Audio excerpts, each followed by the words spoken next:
I remember during my first year of employment here, I was working really late at night, and I came across this young man, a freshman, sitting on the steps of the Homewood Museum, and he was crying.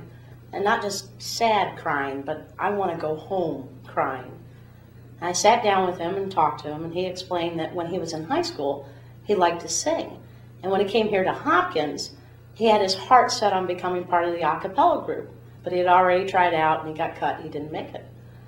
So while we were talking, I was thinking, there's got to be room on this campus for more than one a cappella group.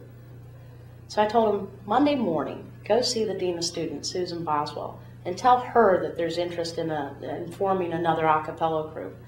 I don't know if he started the next a cappella group or not, but I know by the next semester there was more than one a cappella group on campus.